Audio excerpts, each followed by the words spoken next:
Hi, my name is Perry Cooper here with the Port of Seattle. We're here to talk about the Sustainable Airport Master Plan, or SAMP, as a lot of people may have heard about it. We're going to get into a little bit more detail here today, and with us is Rob Adams, who's the Executive Vice President of Landrum Brown.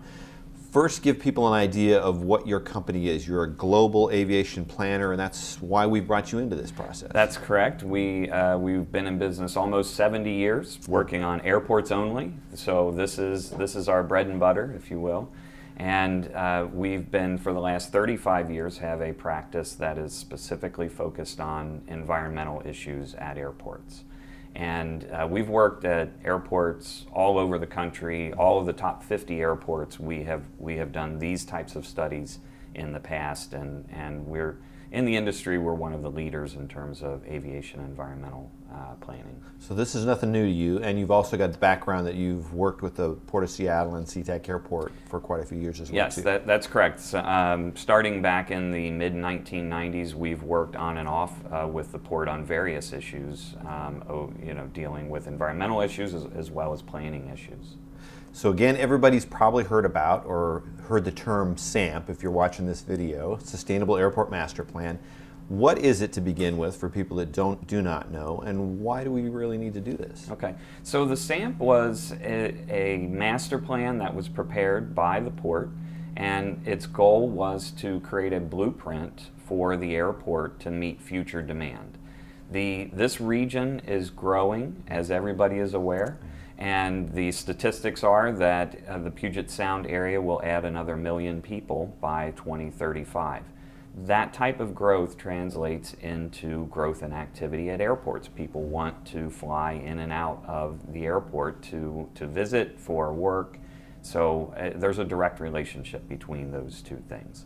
So the SAMP came up with a long-term vision to address that growth and how the airport would accommodate those passengers and aircraft and automobiles.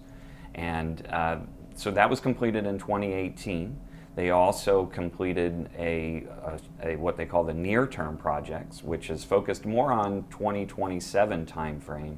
And there's about 30 different elements that are designed specifically to address the near-term capacity issues at the airport. And right now we're in that scoping period where we're starting to look into that.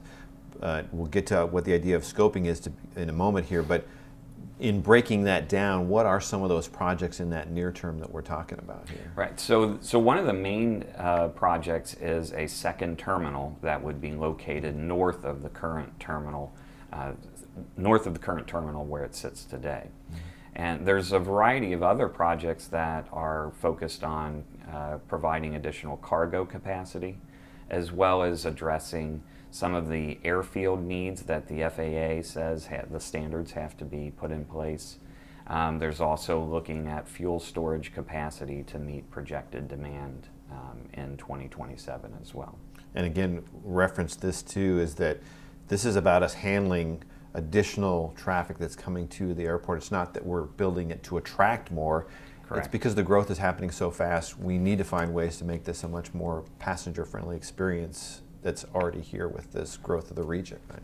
That's absolutely true. The forecasts of demand for the airport are based on the growth of the region as a whole. And as I mentioned earlier, there's a direct correlation between population growth and people wanting to use and needing to use the airport to fly in and out of the community.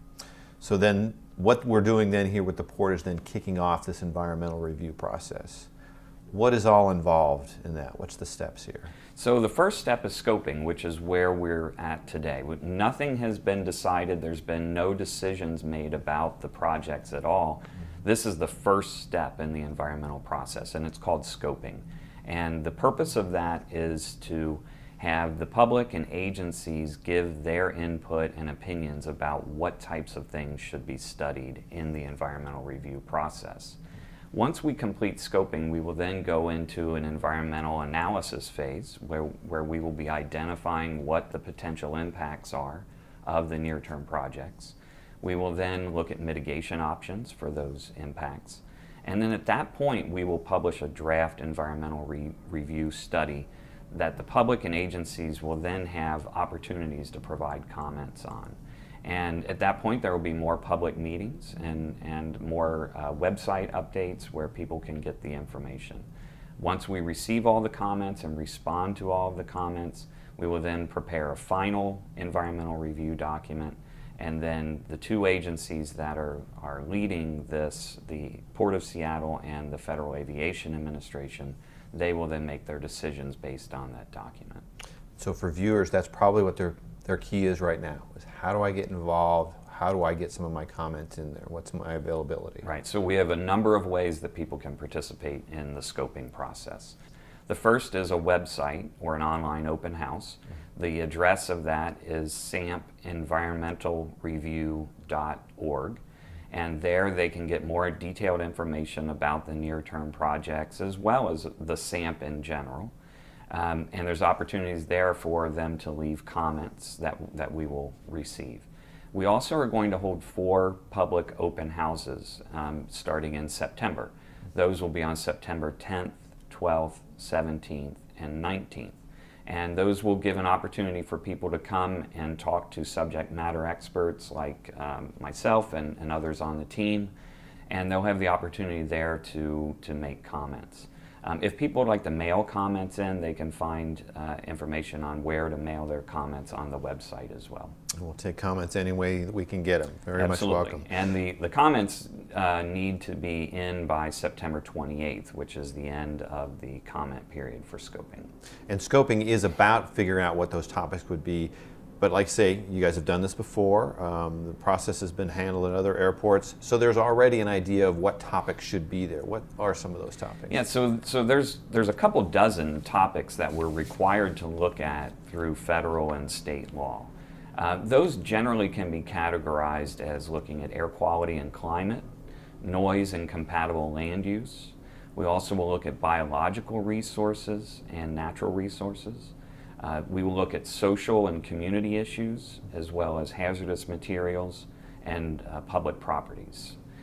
But like I said, there's a couple dozen specific categories that we're required to look at, but those group them together like that. So the public can have some ideas. It may not be a huge general category, maybe something much more specific as well too. And we want to hear what those are. Absolutely. That is the purpose of scoping, is for people to have the opportunity early in the process, right at the very beginning, to give us their opinions about what types of things should be studied, the methods that should be studied. They can ask us or suggest things about alternatives that should be looked at. So it's really open for their comment on how this environmental review should be conducted. And when will this environmental review be completed overall? So we're thinking that draft environmental review document will be complete and ready for public review in the fall of 2019. And then the final will be complete by the end of 2019. And there's opportunities within that period for more comment back and forth from communities and individuals? Absolutely. There will be comment period for the draft environmental review, and there will be more public open houses and more website updates at that time as well once we have the information to share. Okay, and then who are the agencies that are responsible for reviewing these? You actually have another couple of acronyms that we hear a lot from folks, SEPA and NEPA. Right. Describe those for us. Sure. So there's a federal process, which is the National Environmental Policy Act, or NEPA, and the Federal Aviation Administration is the lead agency that will implement NEPA for reviewing the near-term projects. They will make sure that all of the federal laws and statutes and guidance are covered in the environmental review documents. On the state side, Washington State's Environmental Policy Act, or SEPA, will be implemented, and the lead agency will be the Port of Seattle. And in that role, they will make sure that all of the state guidance is followed as well, and that they will take responsibility for that process of the SEPA. Okay, and then local and state or other regional agencies, including governments, get an opportunity to impact this or have their comments to it, correct? Absolutely. So state and federal agencies and even local jurisdictions have the opportunity to participate in scoping as well as make comments on the draft environmental reviews, just like the public can. But they'll have additional opportunities when we're dealing with issues that deal specifically with a law that they administer, or if there are impacts to a specific jurisdiction, that there'll be one-on-one coordination that will occur with those agencies as needed. As individuals, can you really make an impact on this? Absolutely. I've seen several cases over my career where individuals have brought up information or brought up issues in the community that we just quite frankly weren't aware of, and so it was a good outcome for the process. And you've already heard some feedback right now here in the Seattle area, correct? How do you Yes, work so with we've that? been reviewing and attending the Port Commission meetings where people have the opportunity to make public testimony. We've also attended several of the port's outreach efforts here over the last couple of months. And we've definitely heard specific issues time and again. Those include concerns about noise from aircraft overflights. They've expressed concern about pollutants that are being emitted from aircraft engines. And then also just generally the negative impacts on quality of life for people who are living around the airport has been mentioned several times as well. So we're definitely aware of those issues and are taking those seriously. Okay, well, great, Rob. I appreciate you joining us, and I think what we want to do is reinforce again how people can get involved. We're talking the website, other different ways. Let's review that again. Okay, so the website is sampenvironmentalreview.org, and there they can make comments, they can get more information, and there's specific information on there about where they can mail comments or email comments.